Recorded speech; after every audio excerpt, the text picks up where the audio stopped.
Oke, selamat malam. Perkenalkan nama saya Kevin Ronald Pamangin. Di sini saya ingin mempresentasikan hasil seminar saya yang berjudul sebagai berikut.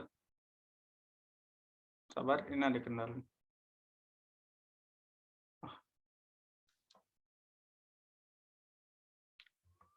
Sabar ya. Oke, perkenalkan nama saya Kevin Ronald Pamangin. Saya ingin mempresentasikan hasil seminar saya yang berjudul Analisis Keamanan dan Kenyamanan Jalan Sesuai Marka dan Rambu Lalu Lintas. Studi kasus persimpangan di Kabupaten Merauke. Latar belakang Kabupaten Merauke merupakan daerah yang sedang mengalami perkembangan terkhususnya dalam bidang transportasi. Bidang transportasi merupakan salah satu bidang yang sangat berperan penting dalam perkembangan suatu daerah.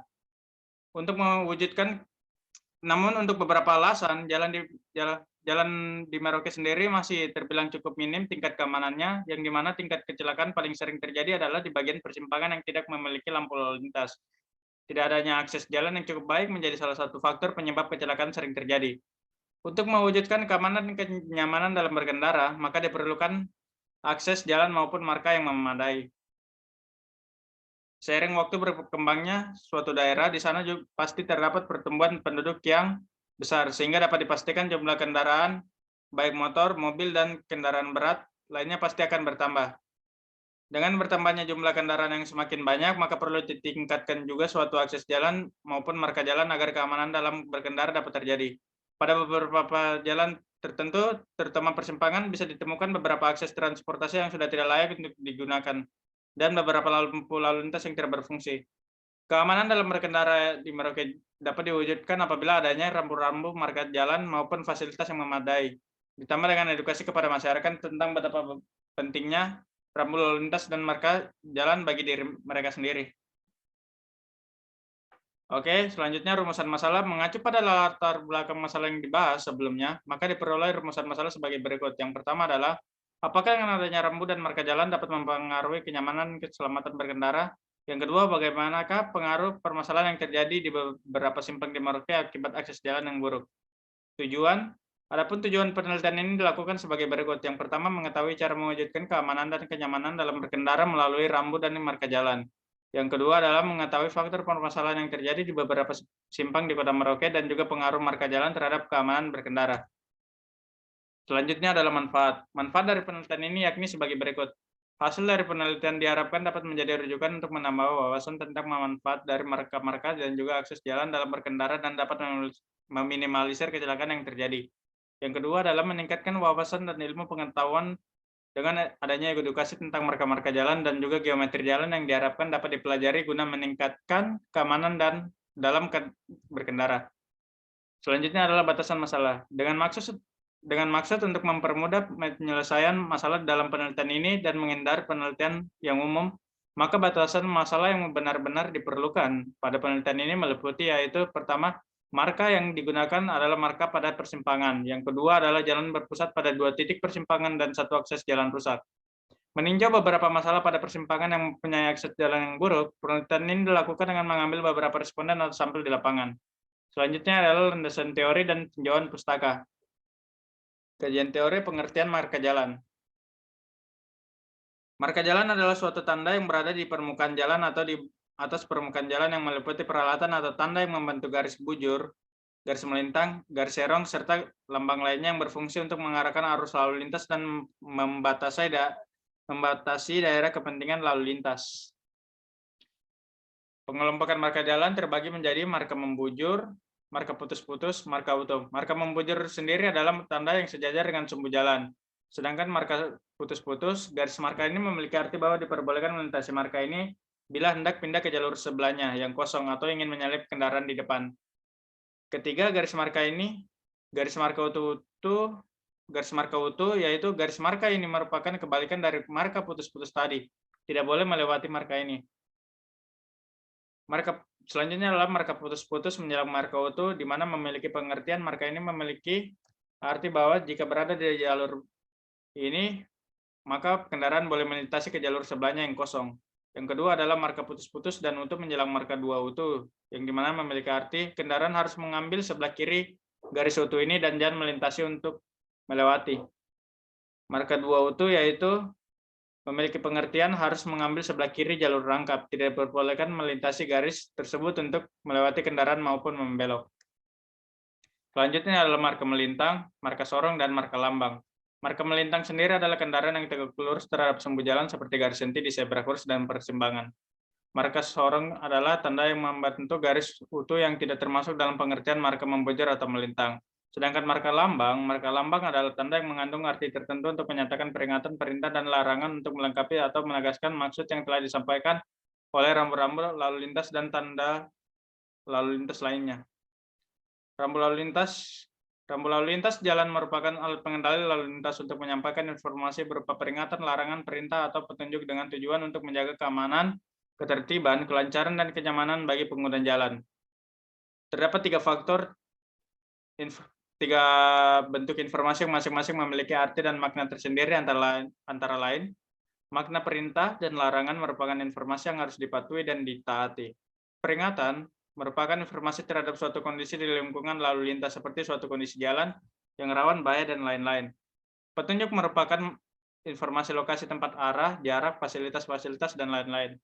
Tinjauan pustaka di sini yaitu ada dari Ibu Erlin Yuniardini, Ibu Dewi Suryastuti Nababan, dan Pak Agustin sendiri dengan penelitian pengaruh faktor manusia dan kendaraan terhadap kecelakaan lalu lintas jalan raya di Merauke. Selanjutnya yang kedua adalah Teti Sulastri Diana dengan analisis kebutuhan rambu dan marka jalan untuk meningkatkan keselamatan di Provinsi Bangka Belitung. Studi kasus ruas jalan provinsi di Kabupaten Bangka. Selanjutnya rambu lalu lintas merupakan alat pengendali lalu lintas untuk menyampaikan informasi berupa peringatan, larangan, perintah, atau petunjuk dengan tujuan untuk menjaga keamanan, ketertiban, kelancaran, dan kenyamanan bagi pengguna jalan. Terdapat 3 bentuk informasi yang memiliki arti dan makna tersendiri, yaitu perintah merupakan informasi yang harus dipatuhi dan ditaati. Perintah merupakan informasi terhadap suatu kondisi di lingkungan lalu lintas seperti suatu kondisi jalan yang rawan. Petunjuk merupakan informasi lokasi tempat arah, jarak, fasilitas, dan lain. Metodologi penelitian ini dilakukan dengan metode penelitian, yaitu yang pertama adalah waktu dan tempat penelitian. Wilayah atau zona penelitian dilakukan di simpang Jalan Trikora, Polder, dan juga persimpangan Jalan Aru, Parako. Data yang diperlukan yang pertama yaitu data primer, yaitu hasil pengamatan secara langsung kelengkapan fasilitas yang ada pada kedua persimpangan tersebut. Kedua adalah data sekunder, yaitu data yang telah ada dan diperoleh dari jurnal lain, instansi terkait, atau sumber lain. Tahapan penelitian yang terjadi yaitu berikut ini beberapa tahapan-tahapan dalam melakukan survei keamanan, yaitu melihat kelengkapan dan kekurangan apa saja yang ada di lapangan. Kedua, melihat beberapa jenis marka atau rambu yang belum terpenuhi pada kedua persimpangan tersebut. Yang ketiga, mencari responden untuk mengetahui apakah kelengkapan tersebut berpengaruh atau tidak terhadap kenyamanan dan keamanan berkendara. Selanjutnya adalah metode penelitian metode yang digunakan untuk menggunakan kuesioner yang mengambil responden dari beberapa orang. Ini adalah bagian alir penelitiannya, mulai dari identifikasi masalah, pengumpulan data, yang dimana terdapat 2 metode, yaitu data primer, data survei yang didapat dokumentasi kelengkapan, terus data sekunder, kuesioner, peta lokasi penelitian. Selanjutnya analisis data, pengolahan data kuesioner, kesimpulan dan saran sampai selesai. Oke, itu saja presentasi dari saya. Mungkin ada teman-teman yang ingin bertanya.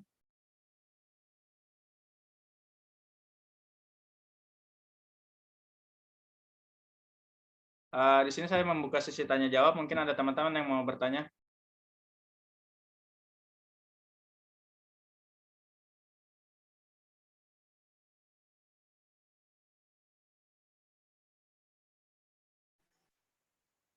Saya ingin bertanya sebentar.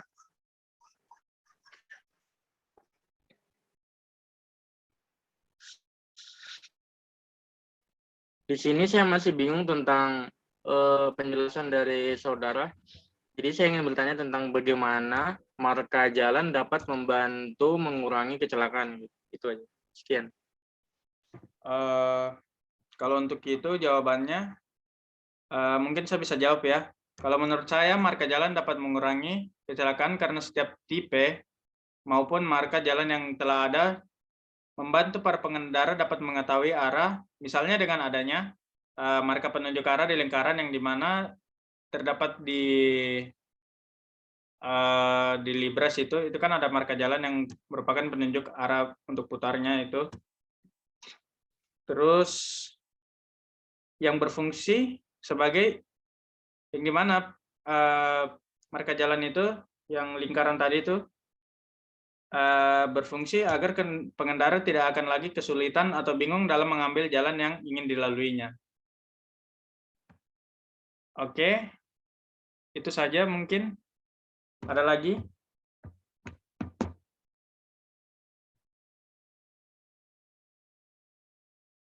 Baik, terima kasih pertanyaan dari Saudara Henry juga. Oke, mungkin sudah tidak ada lagi, jadi saya akhiri sampai di sini saja. Selamat malam dan juga terima kasih. Sekian dari saya.